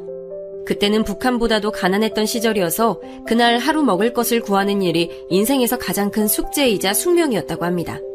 9형제 중 장남이었던 아빠는 자신은 굶어도 동생들은 굶기지 않기 위해 틈만 나면 근처 미군 부대 주변을 서성이면서 구걸을 하거나 산속에서 칡뿌리를 깨서 동생들에게 먹이는 등 처절하기 짝이 없는 어린 시절을 보냈다고 했습니다. 할아버지는 이름만 농부였지 평생 일도 제대로 하지 않고 술과 노름으로 한평생을 보냈다고 합니다. 아빠는 그런 할아버지 밑에서 자란 장남이었기에 실질적인 가장의 역할을 해내야만 했습니다. 그런 환경에서 자란 습관이 뼛속 깊이 배어 있어서 그런지 평생을 아주 지긋지긋한 짠돌이로 사셨죠. 얼마나 그 정도가 심하냐면요. 아빠는 지금 이날 이때까지도 한 번도 자가용을 사본 적이 없습니다. 평생을 버스와 지하철만 타고 다니셨어요. 그 흔한 택시 한 번 타본 적이 없다고 합니다. 더 놀라운 건 뭔지 아세요? 아빠는 어릴 적 중학생 때 큰 사고를 당해 지금도 걸을 때마다 왼쪽 다리를 조금씩 절뚝거리십니다. 아니, 사지가 멀쩡한 사람이 절약하겠다고 차 한 대 안 사고 평생을 대중교통으로만 다니는 건 이해가 가요. 그런데 몸도 불편한 사람이 그 차량 유지비 좀 아끼겠다고 평생을 버스랑 지하철만 타고 다닌다니, 이쯤 되면 저희 아빠의 절약 정신이 얼마나 극성맞은지 짐작하시나요? 아빠가 어쩌다가 다리를 절게 된 건진 한 번도 얘기해 준 적이 없어요. 저도 아주 어린 꼬꼬마 시절에 아빠 다리는 왜 그래? 동네 사람들이 아빠 보고 절름발이래. 절름발이가 뭐야? 하고 한 번 물었다가 이놈! 한 번만 더 아빠 다리 흉보면 집에서 내쫓는다! 하고 호되게 혼난 이후로는 다시 물어본 적이 없습니다. 영문도 모르고 호통을 들은 저에게는 아직도 아빠에 대한 서운함이 많이 남아있습니다. 다만 이제 다 큰 성인이 돼서 생각해보면 얼마나 큰 사고를 당하고 안 좋은 기억이 있으면 꼬꼬마 딸내미가 순진하게 물어보는 말에도 그렇게 버럭했을까 하는 마음에 일면 이해가 가기도 합니다. 아무리 그렇다 해도 아빠가 태워주는 차 타고 한번 등교해보는 게 평생 소원이었는데 저는 자라는 내내 한 번도 그걸 경험할 수 없었죠. 아빠, 이제 우리도 다 크고 밥벌이도 다 알아서 하니까 이제 엄마 생각해서라도 좋은 차 한 대 뽑아서 두 분이서 좋은 데 많이 다니세요. 이제 그 정도 돈은 써도 되잖아요. 냅둬라 얘. 평생 내 말은 귀등으로도 안 듣는 양반이 니들 말이라고 듣겠니? 엄만 이미 오래전에 포기했다. 아유 독한 인간. 평생을 대한민국에서 둘째가라면서 오날 으뜸 짠돌이의 아내로 살아온 엄마의 말이라 왠지 더 설득력이 갑니다. 그도 그럴 것이 저희 형제가 기억하는 아빠의 짠돌이 일화만으로도 책 한 권을 쓸 정도인데 엄마랑 처음 만나서 결혼할 적 얘기도 가관입니다. 청년 시절의 아빠는 짠돌이 수준을 넘어서 인색할 정도의 경지에 오른 사람이어서 그런지 여자들한테는 그닥 인기가 없었다고 해요. 한쪽 다리가 불편한 것 때문에 선입견도 많았다고 합니다. 아빠는 여자랑 식사를 한 번 하더라도 꼭 반반씩 돈을 나눠서 냈는데 한 번은 같이 밥을 먹은 아가씨가 그날따라 지갑을 놓고 와서 아빠가 밥값을 다 낸 적이 있대요. 그런데 훌륭하신 우리 짠돌이 아빠는 한 달을 졸졸 쫓아다니며 끝끝내 그 아가씨에게 밥값 절반을 받아냈다지 뭐예요. 그 아가씨도 안 줄 작정으로 한 달이나 뻗팅긴 건 아니고 처음에 밥값 절반을 달라고 할 때는 농담인가 싶어서 웃어 넘겼는데 아빠가 2번, 3번 얘기를 하자 그때는 자기랑 다시 데이트하고 싶어서 핑계를 대나 보다 싶었대요. 아이 참 상만씨도 알겠어요. 데이트 해줄게요. 무슨 남자가 애프터 신청을 이렇게 멋없게 해요. 네? 아니 무슨 말씀이세요? 애프터고 나발이고 저번에 제가 대신 낸 밥값 절반 돌려달라고요. 정확히 13,800원입니다. 얼른 주세요. 그쯤 되자 이 아가씨는 진짜 미친놈이구나 싶은 생각이 들어 무서워지기 시작했대요. 그래서 마주치기도 싫어서 슬금슬금 피해 다녔는데 어떻게 알고 자기가 있는 데를 귀신같이 찾아내서 결국엔 그 13,800원을 동전 하나까지 세가면서 돌려받았다고 합니다. 어떻게 그 이름 모를 아가씨 얘기를 자세히 아느냐? 그 불쌍한 이름 모를 아가씨가 바로 우리 엄마거든요. 엄마는 그때만 생각하면 아직도 경기를 일으킵니다. 아이고 내가 그때 그 13,800원이랑 같이 저 인간을 땅에 묻어버렸어야 하는 건데 아유 아니 엄마 그렇게 꼴도 보기 싫었다면서 결혼은 왜 했대? 말도 마라 얘. 돈만 돌려주면 이제는 다시는 안 볼 거라 생각했는데 아이 웬걸 그 다음 날부터 또 만나자고 졸졸 쫓아다니지 뭐야? 아유 염치가 없는 건지 자신감이 넘치는 건지 이 정도로 꾸준한 미친놈이라면 적어도 자기 행동에 일관성은 있어 보여서 몇 번 더 만나나 보자 했던 게 이렇게 평생 붙어 살게 될 줄 누가 알았겠니? 아유 내 팔자야. 그렇게 아빠는 30이 훌쩍 넘은 나이에 엄마를 만나서 결혼을 하게 됐는데 지금 시대에 남자 나이 30 중반에 결혼을 하는 것은 흔한 일이지만 그 시절엔 노총각 중에 제일 노총각이 장가를 간다고 온 동네가 떠들썩했다고 합니다. 엄마가 말은 저렇게 해도 엄마 역시 가난하게 자란 데다가 다들 먹고 살기 힘든 시절이었기에 이렇게 절약정신이 투철하고 성실한 사람이면 가장으로서 믿어볼만 하겠다 생각이 들었다고 해요. 다만 그 정도가 너무 지나쳐서 문제였죠. 일단 저는 자라면서 마지인 제가 쓰는 물건조차도 새 걸로 사본 적이 별로 없습니다. 저에겐 저보다 나이가 많은 사촌 언니 오빠가 있었어요. 아빠가 첫째인데 사촌 언니 오빠라니 조금 신기하죠? 둘째 작은 아빠는 노총각으로 늙어가던 아빠보다 결혼을 훨씬 먼저 해서 일찍 사촌 언니 오빠를 낳았어요. 그래서 웬만한 학용품들이나 옷들은 다 그 집에서 물려받았습니다. 그런데 그게 저만 물려받아 쓴 게 아니라 당연히 제 둘째 동생, 막내 동생한테까지 이어졌죠. 제가 먼저 물려받은 학용품을 조금이라도 막 쓰는 모습을 보이면 아빠가 어허, 너 그거 막둥이 있을 때까지 잘 남겨둬야 해. 안 그러면 네 용돈에서 깔 줄 알아. 이러면서 잔소리를 했죠. 막내 동생은 자기는 평생 언니 오빠들이 다 쓰고 낡아 빠질 대로 낡아 빠진 물건들만 물려받으면서 살았다고 늘 불만이었습니다. 남동생이었던 둘째는 좀 덜한데 여자였던 저와 막내는 사춘기 예민한 시절에도 입고 싶었던 옷은 못 입어보고 늘 사촌 언니한테 물려받은 옷을 입어야 했으니 저희 형제들의 불만이 얼마나 가득했을지 상상 가시나요? 그뿐만 아닙니다. 화장실에서 세수할 때 비누를 흐르는 수돗물에 갖다 대기라도 하면 난리가 났습니다. 이 자식들이 아주 집안 살림을 거덜내려고 작정했네. 야, 그렇게 하면 비누 빨리 닳잖아.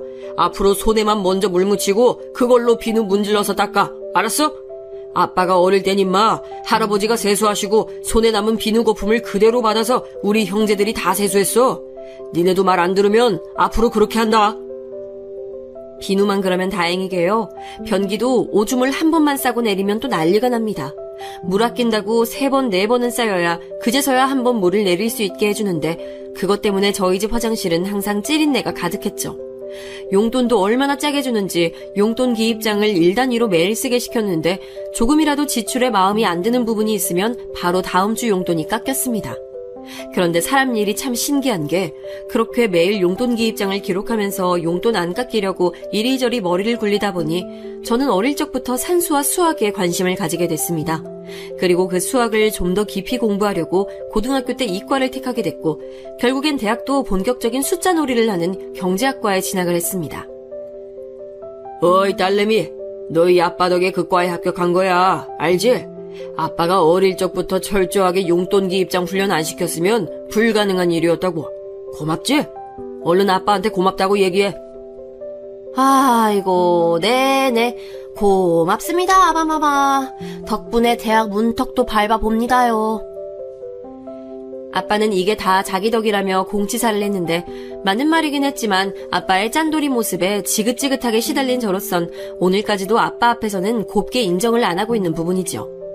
저는 그렇게 대학을 무사히 졸업하고 좀 더 공부를 해보고 싶어서 대학원에 진학했어요. 지금부터 소개할 제 예비신랑과는 이 대학원에서 만났습니다.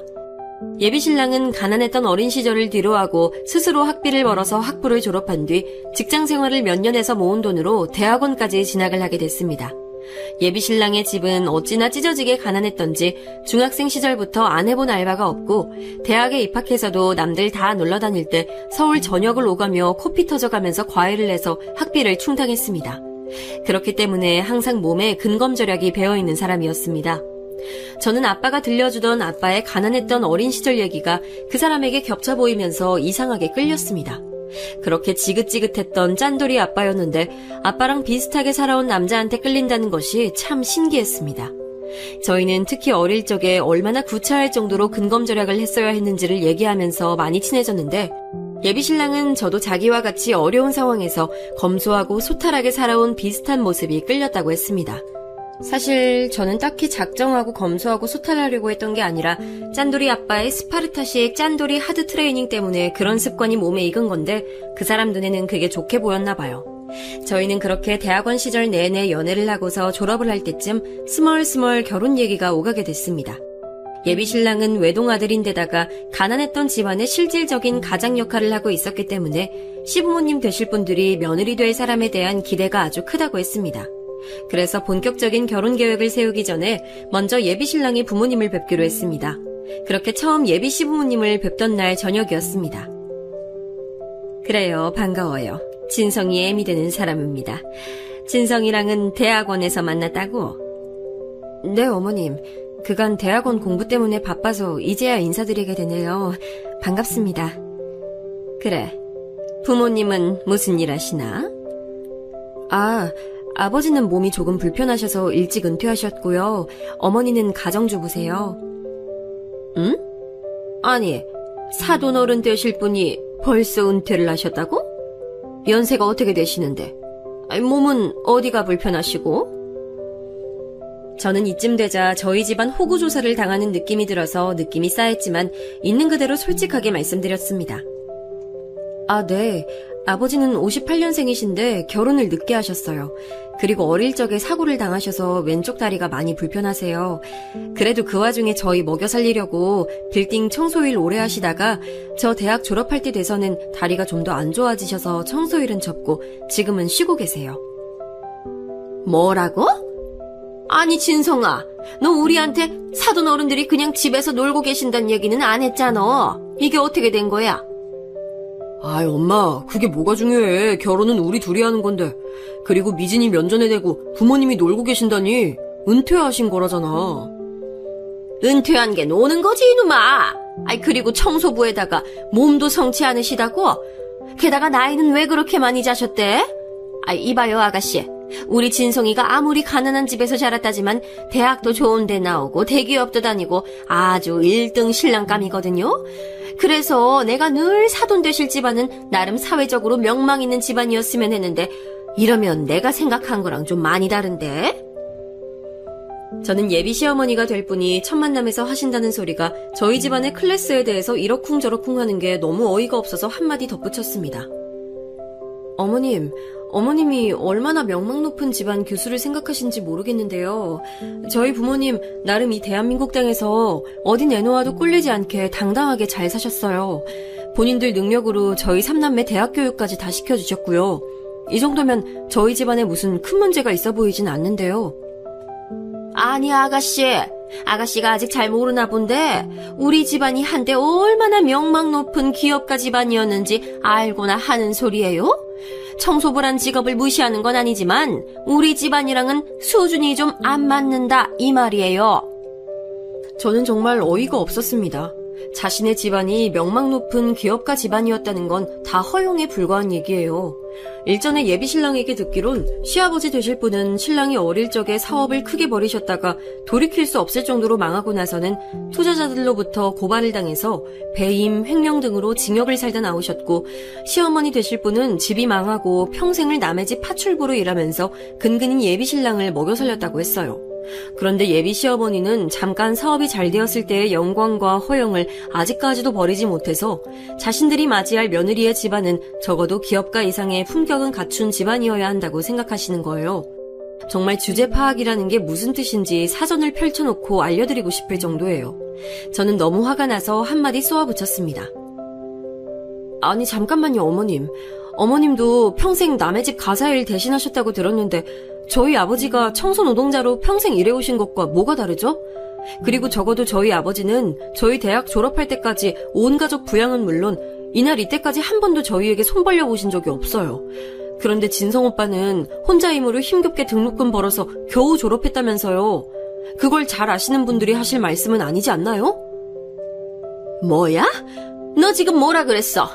아니 진성이 너는 이런 싸가지 없는 애를 신부감이라고 데리고 와? 꼴도 보기 싫어. 당장 내 눈앞에서 사라져. 아니 미진아, 아니 너까지 왜 그래? 엄마도 그만하세요. 시작은 엄마가 먼저 했잖아요. 일단 오늘은 이만 나가자 미진아. 저는 그렇게 예비신랑의 손에 황급히 이끌려 그 자리를 나왔습니다. 그렇게 예비 시부모님과의 첫 만남에서부터 저는 완전히 싸가지 없는 며느리로 찍혀서 어쩌면 결혼 자체가 엎어질 위기에 놓였습니다. 그런데 저도 할 말은 하고 사는 성격이라 불편한 몸으로 저희 3남매를 위해 평생 고생한 아빠를 모욕하는 건 참을 수 없었습니다. 그래서 이런 우리 집안을 모욕하는 시댁이라면 아예 결혼을 안 하고 말지 하는 생각에 냅다 질렀던 거죠. 그렇게 이제 이 결혼은 무효고 예비신랑과도 빠이빠이구나 생각했는데 예비신랑이 먼저 손을 내밀어 왔습니다. 미진아, 우리 부모님이 워낙 없이 살아오신 분들이라 자격지심 때문에 그러시는 거야. 빈수레가 요란하다는 말 들어봤지? 우리 부모님이 딱 그런 꼴이니까 너가 이해해. 어차피 결혼하면 우리 둘이 살 거잖아. 우리 부모님 쪽은 내가 다시 잘 설득해 볼 테니까 우리 다시 잘해보자. 사실 예비신랑이 하는 말이 틀린 말도 아니었고 그 집안의 실질적인 가장은 예비신랑이었기 때문에 다른 집에 힘없고 줏대 없는 남편들처럼 시부모님 때문에 흔들릴 일은 없을 거란 생각이 들어서 이번 한 번만 제가 숙이고 들어가기로 했습니다. 어머님, 그땐 제가 죄송했어요. 안 그래도 몸 불편하신 저희 아빠를 안 좋게 말씀하시는 것 같아서 저도 욱하는 마음에 그랬네요. 아 됐고, 어차피 결혼해서 살붙이고 사는 건 니들이니까 니들이 알아서 지지고 볶든 뭘 하든 알아서 해. 다만 행여라도 우리 진성의 능력에 빌붙어서 살 요량이면 그땐 가만 안 있을 거야. 아이 엄마, 잘 나가다가 또 왜 그래? 자자, 우리 앞으로 볼 날도 많은데 좋은 생각만 하고 삽시다. 스마일. 여전히 예비 시어머님의 무례한 태도에 다시 한번 맞붙을까 했지만 그래도 적극적으로 말려주는 남편을 생각해서 그날은 꾹 참고 넘어갔습니다.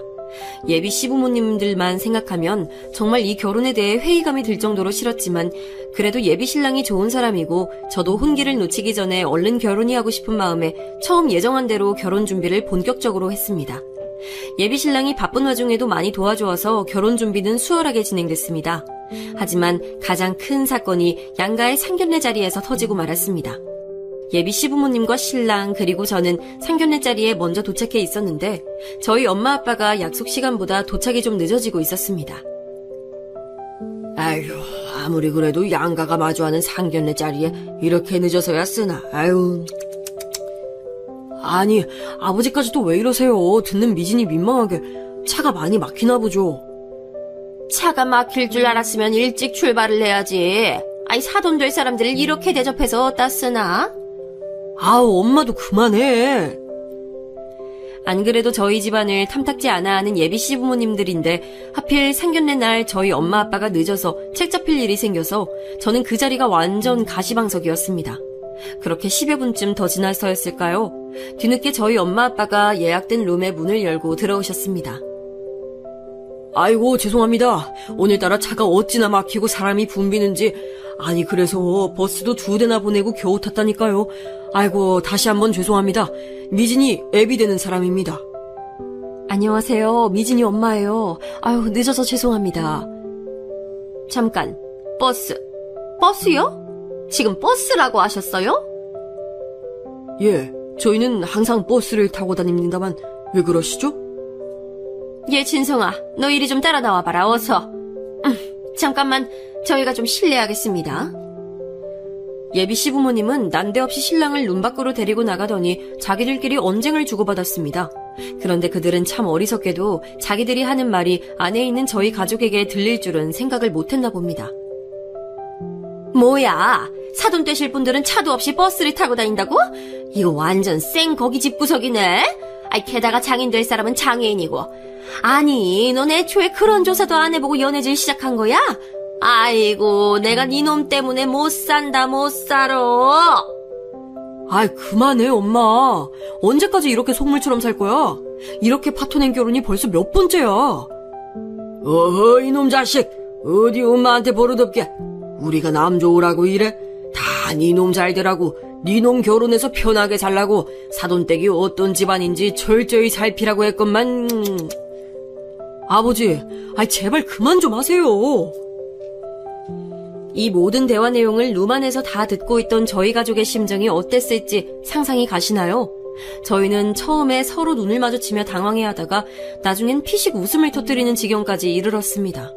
그렇게 몇 분을 자기들끼리 티격태격하더니 다시 룸으로 들어오는데 예비 신랑은 얼굴은 똥 씹은 표정이 되어 있었고 예비 시아버지가 한껏 비아냥거리면서 얘기했습니다. 사돈 어르신, 아니지. 저기요, 선생님들. 죄송한 말씀을 좀 드려야겠습니다. 저희가 우리 아들놈을 좀 귀하게 키워서 말이죠. 그 나이 드시도록 차 한 대 없어서 대중교통 타고 다니시는 가난한 집안과는 사돈을 맺기 어렵겠습니다. 게다가 사돈 어른 되실 분이 장애가 있다고 하시니 혹시라도 우리 손주가 기형아로 태어날까봐 걱정입니다. 죄송하지만 이 결혼은 없던 걸로 아시죠? 예? 뭐라고요? 야, 미진아, 이 아저씨가 지금 뭐라고 하는 거냐? 아빠는 시아버지의 조롱 섞인 비아냥에 일말의 타격감도 없이 너털웃음을 지었습니다. 무슨 말씀인지 이해 못하셨어요? 파혼이라고요, 파혼. 우리 아들이랑 댁내 따님은 결혼 못 시킵니다. 아, 그러세요? 그래요, 합시다, 파혼. 그런데 그 전에 재밌는 거 하나 보여드리죠. 이것만 하나 보고 가시죠. 정말 재밌을 겁니다. 이제 다시 안 볼 사이인데 마지막으로 재밌는 기억 하나 안겨드리죠. 아빠는 스마트폰을 꺼내더니 문서 파일 몇 개를 열어서 예비 시부모님 앞에 툭 던졌습니다. 뭐예요? 이게 뭔데요? 한번 쭉 넘겨보십시오. 아, 스마트폰 사용할 줄은 아시나? 워낙 가난하다고 들으셔서 말이죠. 제가 그냥 읽어드릴게요. 이리 다시 줘보시오. 아빠는 스마트폰을 다시 집어들더니 차례차례 그 문서 파일을 읽어나갔습니다. 자, 첫 번째 문서, 등기사항 증명서, 주소, 서울시 강남구 청담동 땡땡-땡땡번지 소유자 김상만. 두 번째 문서, 역시나 등기사항 증명서, 주소, 서울시 강남구 신사동 땡땡번지 땡땡 소유자 김상만. 자, 마지막 세 번째 갑니다. 또 등기사항 증명서, 주소 서울시 강남구 논현동 땡땡-땡땡번지 소유자 김상만. 참고로 김상만은 제 이름입니다. 제가 건물을 강남에 세 채 나가고 있었네요. 재밌죠? 너무 재밌지 않습니까? 자, 그럼 원하시는 대로 파혼 진행하겠습니다. 부디 귀한 아들내미 꼭 좋은 집에 장가 보내시길 바랍니다. 자, 미진아, 얼른 가자. 네, 맞아요. 그렇게 세상 둘도 없는 짠돌이 우리 아빠는 사실 건물 합산 가액이 800억이 넘는 강남의 건물주예요. 빌딩 청소 일을 했다는 것도 사실 자기 건물은 스스로 관리하고 싶다면서 스스로 자기 건물의 청소 일을 자처하신 거고요. 서두에 말씀드린 건물 청소 열심히 하는 청소부가 알고 보니 건물주였다 하는 일화가 바로 저희 아빠 얘기예요. 저도 아빠의 그런 검소하고 소탈한 모습을 알기에 굳이 어디 나가서 우리 아빠가 건물주임내 한 번도 떠들고 다닌 적이 없었죠. 아니 잠깐만요. 그게 무슨 소리예요. 강남의 빌딩이 새 채라니. 얘 며느라, 너 그런 얘기는 없었지 않니? 며느라고요? 누가 아줌마 며느리죠? 저는 이제 더 이상 그쪽 며느리 아니에요. 그리고 결혼하는데 저희 아빠가 건물주인 걸 굳이 왜 말해야 돼요? 왜요? 저희 아빠가 강남 건물주라고 하니까 갑자기 막 다시 사돈 맺고 그러고 싶으세요? 아니, 난 그런 뜻이 아니라. 아유, 저희가 잘못했습니다, 사돈어른. 한 번만 용서해 주십시오. 저희가 생각이 짧았습니다. 아주머니, 됐습니다. 겉모습만 보고 판단하는 그런 분들과는 저희도 사돈 맺기 싫습니다. 5분 전까지만 해도 저보고 장애인이라면서요. 그랬다가 건물 몇 개 가지고 있다니까 갑자기 사돈어른으로 호칭이 바뀌네요. 그리고 차는요, 제가 어릴 적에 승용차를 타고 가다가 큰 사고가 나서 그 뒤로 다시는 안 탑니다. 그것 때문에 제 다리가 이렇게 된 건데 앞뒤 사정도 모르고 함부로 장애인이라고 무시하시면 안 되죠. 부끄러운 줄 아시기 바랍니다. 자, 그럼 저희는 이만 일어납니다. 아니, 사돈어른! 그렇게 저희 가족은 뒤도 안 돌아보고 그 자리를 뛰쳐나왔고, 예비신랑은 차마 부끄러움에 고개조차 들 수 없었는지 떠나는 저희를 붙잡지도 못했습니다. 그렇게 상견례 자리를 파토내고 돌아오던 날, 역시나 저희 가족은 나란히 버스에 앉아서 집으로 돌아오는데, 제가 오랫동안 마음속에 묻어왔던 질문을 아빠에게 했습니다. 아빠 다리는 어떻게 하다가 사고가 난 거야? 그리고 왜 차 안 타고 다니는 이유 우리한테는 그동안 얘기 안 했어? 엄마도 몰랐어? 엄마는 알고 있었지, 인석들아. 몰랐으면 어떻게 이렇게 평생을 같이 버스 타고 붙어 다녀. 여보, 이젠 애들한테도 좀 얘기해줘요. 한 번은 얘기할 때도 됐잖아. 어허, 이 사람이 또 쓸데없는 소릴. 왜 뭔데, 아빠? 얘기해줘. 그렇게 아빠는 저희 삼남매에게 한 번도 하지 않았던 어릴 적 얘기를 해줬습니다. 중학교 시절 언제나 아빠의 일과는 학교가 끝나자마자 읍내 장터로 달려가서 이리 기웃 저리 기웃하면서 일자리를 구걸하는 것이었습니다. 이미 일용직 일꾼들은 새벽에 인력시장에서 다 차출이 된 상태라 중학생이었던 아빠가 학교를 끝마치고 장터에 갈 때쯤에는 운이 좋은 날엔 손이 부족한 가게에서 써주는 것이고, 운이 없으면 그날 일당은 공치는 것이었습니다. 그렇게 공치면 또 주변 미군 부대를 기웃거리면서 뭐 콩고물 하나 떨어지는 것 없나 서성이다가 어둑해지면 집에 돌아오는 게 일상이었죠. 아빠는 그렇게 어린 동생들 먹여 살리려고 매일매일 가난과 전쟁을 했습니다. 그러던 어느 날 아빠는 그날도 학교가 끝나자마자 읍내 시장으로 가서 동생들을 먹여 살릴 일당을 벌기 위해 고물 자전거를 챙겨서 황급히 나서던 중이었습니다. 그런데 같은 반이었던 서울에서 전학 온 부잣집 딸내미 여학생이 난데없이 붙잡더랍니다. 야, 김상만, 너 오늘 우리 집에 놀러 가지 않을래? 우리 엄마 아빠가 맛있는 거 많이 해놓으셨는데 친구들도 데리고 오래. 안 돼. 나 얼른 시장 가서 일당 벌어야 돼. 조금만 늦으면 내 오늘 일자리는 없을 수도 있어. 내가 오늘 하루 놀면 내 동생들도 다 같이 굶는 거야. 너는 부잣집 딸내미라 그런 거 모르지? 속 편한 소리 하지 말고 다른 애들이랑 놀아라. 난 이만 간다. 안녕. 그러지 말고. 그러면 이렇게 해. 오늘 너희 동생들 먹을 저녁거리 내가 엄마 아빠한테 말해서 다 챙겨줄게. 아니, 일주일치는 챙겨줄게. 그럼 됐지? 얼른 가자, 얼른. 아니, 하고 많은 애들 중에 왜 하필 나야? 너 지금 나 거지라고 동정하는 거야? 내가 네 눈에 그렇게 보여?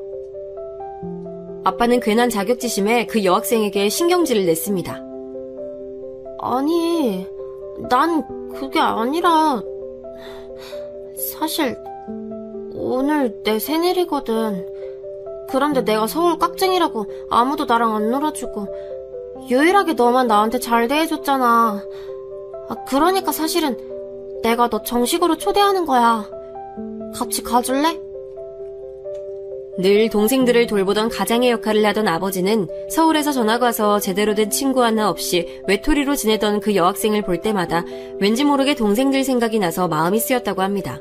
그래서 다른 여학생들이 시기 질투하거나 못살게 굴 때도 뒤에서 묵묵히 챙겨주며 친구가 돼주었다고 했습니다.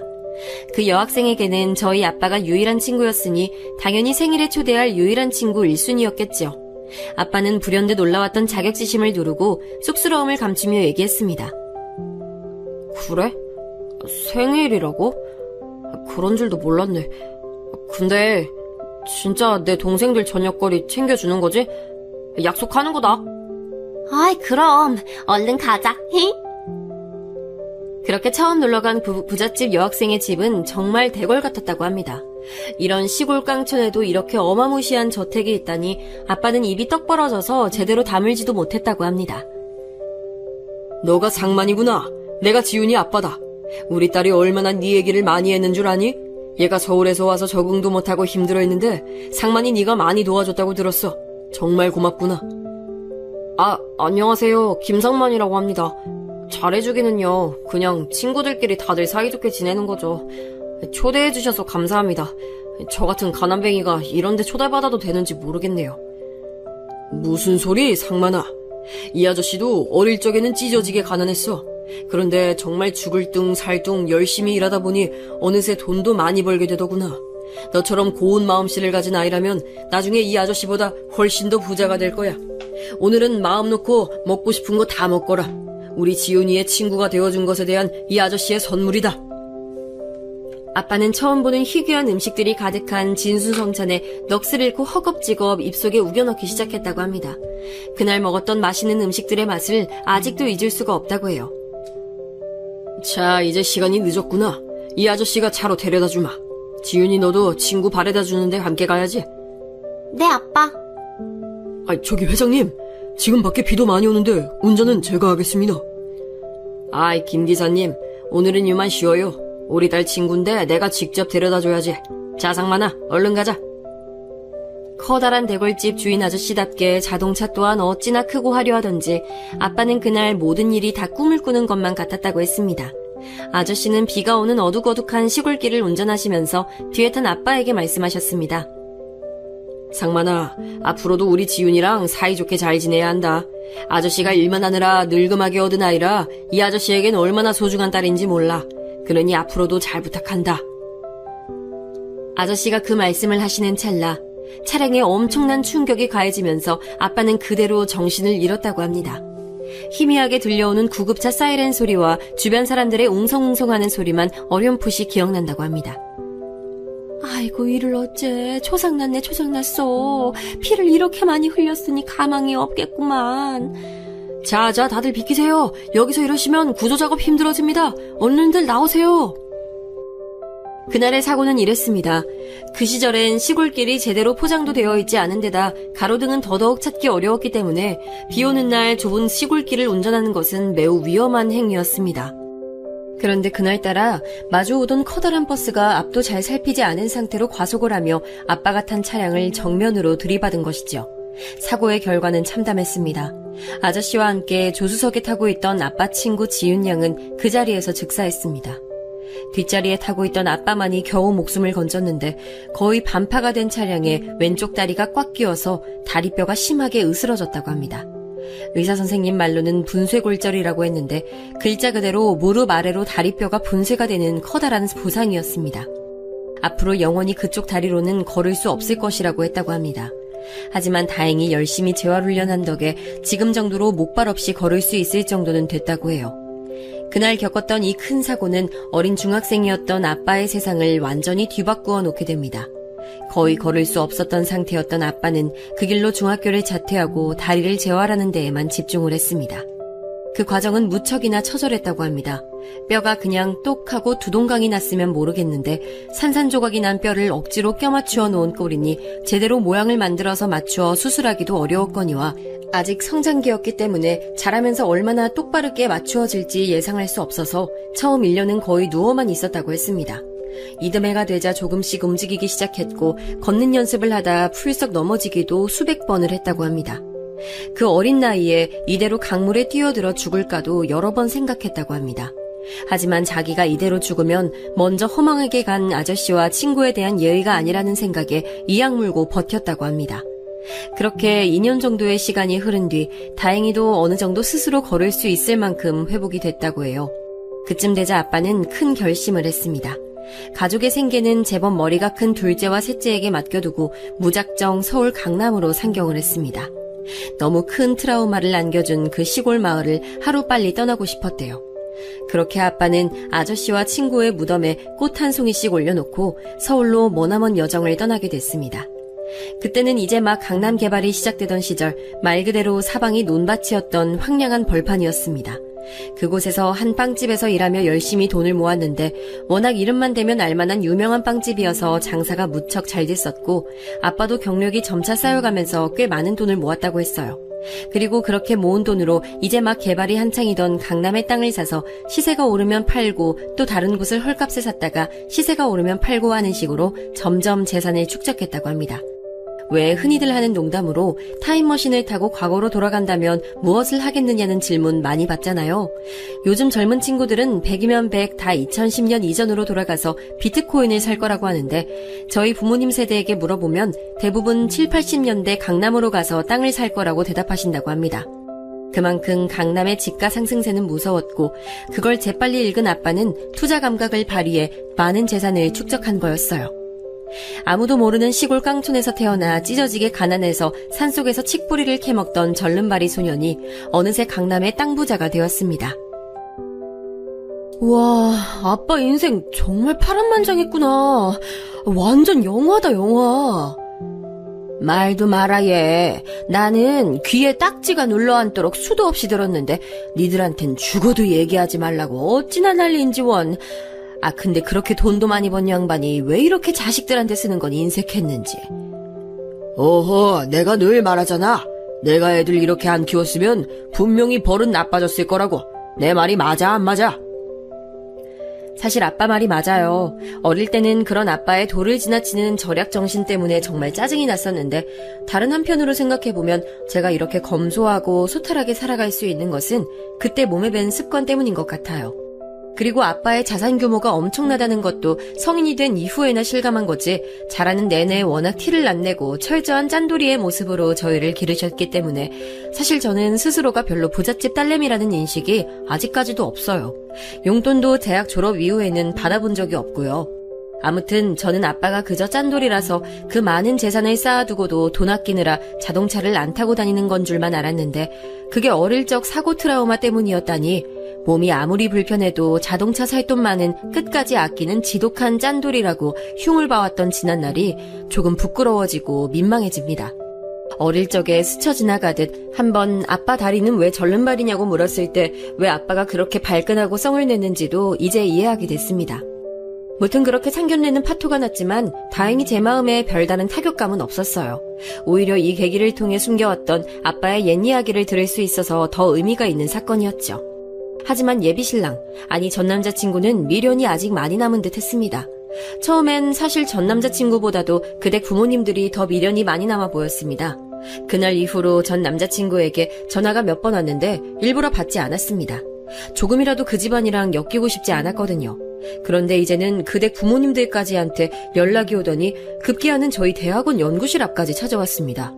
저는 그때 이미 석사를 마치고 박사과정 중에 있었는데 어떻게 그 얘기를 전해 들었는지 밤늦게 연구를 마치고 연구실을 나서는데 누가 저를 갑자기 부르는 게 아니겠어요? 얘 아가! 어머나 깜짝이야. 아니 어머님, 여기까지 어쩐 일이세요? 아가, 우리 진성이랑 결혼 다시 한 번만 생각해다오. 내가 정말 잘못했다. 사돈 어른께도 정말 돌이킬 수 없는 무례를 저질렀어. 제발 용서하고 다시 받아다오. 아니요, 그럴 수 없어요. 이렇게 의도가 뻔히 보이는 행동 저 정말 불편하네요. 본인들이 얼마나 부끄러운 짓을 했는지 평생 반성하면서 사시길 바래요. 얼른 가세요. 저는 거의 제 바지가랭이라도 붙잡을 기세인 전 시어머님을 냉정하게 뿌리치고 집으로 돌아왔습니다. 정말 너무나 뻔뻔하지 않나요? 저희 아빠 다 듣는데 장애인이라느니 어쩌느니 해놓고 이제 와서 아빠가 부자인 걸 아니까 제 연구실 앞까지 찾아와서 비굴하게 이게 뭐하는 짓일까요? 정말 인간의 속물 같은 근성에 치가 떨립니다. 그렇게 전 남자친구 집안과는 완전하게 연을 끊어냈다고 생각했을 무렵 이 파오는 정말 하늘이 도왔다는 확신을 하게 만들어주는 결정적 한 방이 있었습니다. 어느 날 밤늦게 발신자 번호 표시 제안으로 전화가 걸려왔습니다. 뭔가 느낌이 싸하긴 했지만 궁금한 마음에 받아봤습니다. 여보세요? 야, 김미진, 네가 그렇게 잘났어? 니네 집안이 그렇게 대단해? 놀랍게도 수화기 너머로 들려오는 목소리는 전남친이었습니다. 술이 한가득 취해서 한 전화였습니다. 오빠, 지금 이게 뭐 하는 짓이야? 나한테 무슨 할 말이 더 남아있어서 이렇게 술 취해가지고 전화질이야? 야, 나랑 우리 엄마 아빠가 이렇게까지 했으면 다시 받아줄 만도 하잖아. 근데 너 우리 엄마까지 문전박대했다며? 니네 집안이 그 정도까지 되는 집안이야? 꼴랑 건물 몇 개 가지고 있는 걸로 사람을 이딴 식으로 무시해? 오빠 많이 취했다. 얼른 자빠져 자고 다신 연락하지 마. 야! 내 말 끝까지 들어.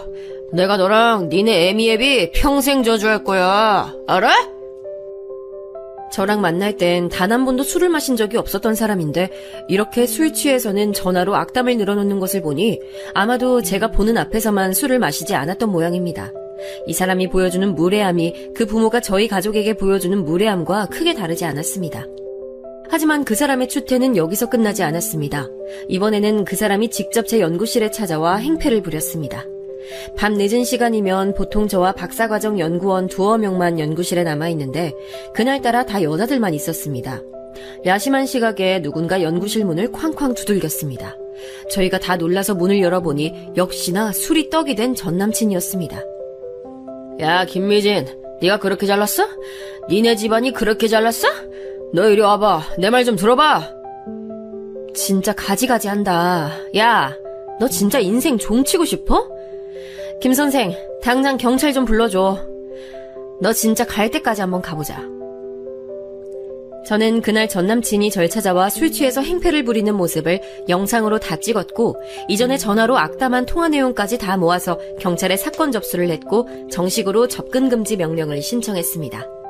연애와 결혼 준비 과정 그리고 상견례 자리에 이르기까지 온전한 정상인에 가까운 모습이었던 전남친의 모습은 온데간데 없었습니다. 술 취해서 행패를 부리는 꼬라지가 그 부모의 무례함과 꼭 닮아 있었습니다. 이래서 결혼할 때 그 사람 부모의 인성을 봐야 한단 말이 나오는 것 같습니다. 결국엔 그 부모의 인성을 물려받은 사람과 결혼을 하게 되는 거니까요. 처음엔 돌변한 전남친의 모습이 처음엔 무서웠지만 지금 생각해보면 정말 하늘이 도운 파혼이었다고 생각합니다. 예비 시부모의 무례함을 참고 결혼까지 갔다고 해도 언젠가 이 사람의 이 공격성을 마주했을 테니까요. 그렇게 접근 금지 명령이 받아들여져서 이제는 정말 완전히 그 집안과 연을 끊었습니다. 이 일이 있고 난 이후 저는 남자를 만날 때 몇 가지 변화가 생겼습니다. 첫째는 일부러 더 안 꾸미고 더 소탈하게 하고 만납니다. 원래도 티를 내는 스타일은 아니었지만 파혼하는 과정에서 너무 언짢고 무서운 일을 당하다 보니 이 이후에 저에게 다가오는 남자는 적어도 저희 집안의 부를 모르는 상태에서 저라는 사람의 본 모습만은 온전히 바라봐 주었으면 하는 바람이 생겼기 때문이죠. 그런 생각을 더 굳히게 된 계기는 그중엔 신기하게 어떻게 저희 아빠의 정체를 먼저 알아내고 의도적으로 접근하는 남자들도 있었기 때문입니다. 하지만 어쩌면 저는 오히려 부자 아빠가 있어서 다행이란 생각도 듭니다. 저에게 접근하는 남자가 정말 제가 좋아서인지 저희 집안의 배경이 탐이 나는 것인지를 더 눈에 불을 켜고 분별해낼 수 있는 눈이 많이 생겼기 때문입니다. 두 번째는 반드시 그 상대방의 부모와 가족들의 인성을 함께 봅니다. 물론 개차반 같은 인성을 가진 가족 구성원 중에서도 드물게 천사 같은 사람이 나오기도 하지만 그것은 정말 드문 경우고요. 인간인 이상 주변 사람들의 영향을 어쩔 수 없이 받으면서 살아갈 수밖에 없고 그것이 가족이라면 더더욱 닮을 수밖에 없겠죠. 세 번째는 반드시 상대방의 술버릇을 파악하게 됐습니다. 상식 밖의 부모 밑에서 자랐음에도 참 바르게 잘 자랐다고 생각한 전남친이었는데 술을 마시면 그렇게 개가 되고 몰상식한 행동을 할 줄은 상상도 못했으니까요. 청취자 여러분 중에서도 저와 비슷한 나이대에 결혼을 앞둔 자녀를 가진 부모님들이 꽤 많으실 텐데요. 반드시 자녀가 데려올 배우자뿐만이 아니라 상대 집안 부모 형제의 인성도 꼭 함께 파악하시고 그 사람 술버릇도 확실히 파악하시기 바랍니다. 제가 직접 겪어보고 드리는 생생한 조언이에요. 제가 준비한 사연은 여기까지입니다. 그럼 모두 좋은 하루 보내세요.